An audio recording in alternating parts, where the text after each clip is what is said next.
Good morning, everyone. It is a Moneyball morning on the Benzinga Pro platform. My name is Anne-Marie Band, and we are looking, well, that's the IWM. We don't really want to see the IWM today. Let's take a look at the Qs, which have been blasting off into the stratosphere. But I want to show you something very interesting that occurred yesterday and may or may not occur today. Here's what we're looking at.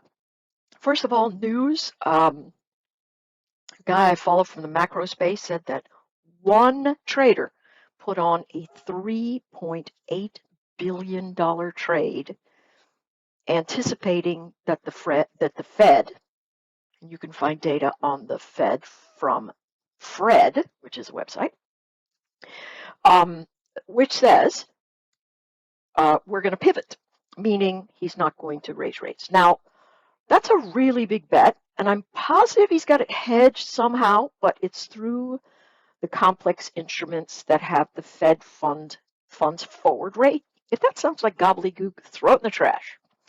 Otherwise, it's just a data point that we have to think about, that somebody's making such a hard turn. Now, we have some TLT butterflies that I expect one or the other one of them to do well. So far, they're both treading water, but we'll see, right? But we are positioned for this kind of potential move. I bet that that's getting a little more expensive as the day moves on. So we'll watch for that a little bit and move accordingly. So what do we have today? Well, we have higher prices. We're just a little bit off the close from yesterday, right? But look at what's happened the last couple of days that we've been in the market space. First thing, a couple of days ago, we broke hard and then we recovered, right? And you can see that I have a synchronized crosshair. And so we broke hard and then recovered. And then we sat in a channel that broke hard to the downside. And this is my bad.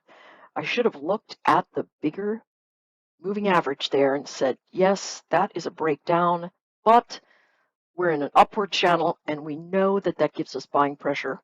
I just did not think well yesterday for some odd reason. But what happened was we pulled back, stayed in the channel in the pre-market, and then broke right out, doing the same thing today in terms of what happened yesterday. So we're creeping up to the top of this. What does the price action tell us right now? All of the pullbacks are buy zones.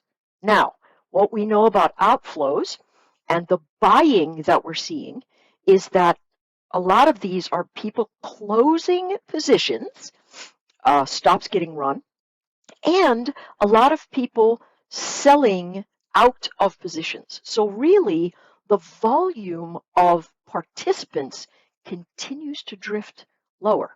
And notice yesterday, particularly in the Qs, the volume dropped right off the table, even as prices moved to the north. Now, that's just an observation.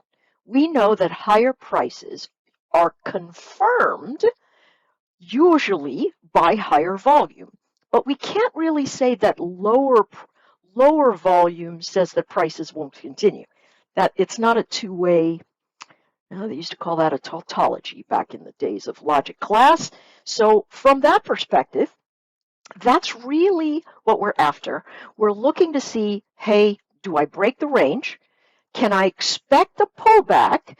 And at that pullback, can I set up some new trades? And that really is what I'm after today. Some swift day trades that pull us into the right action. And then we're going to see what happens over the coming days, because we're fairly close to resistance or congestion in both of these, and we might need to take a breather. But we'll see. I'll see you in the chat room.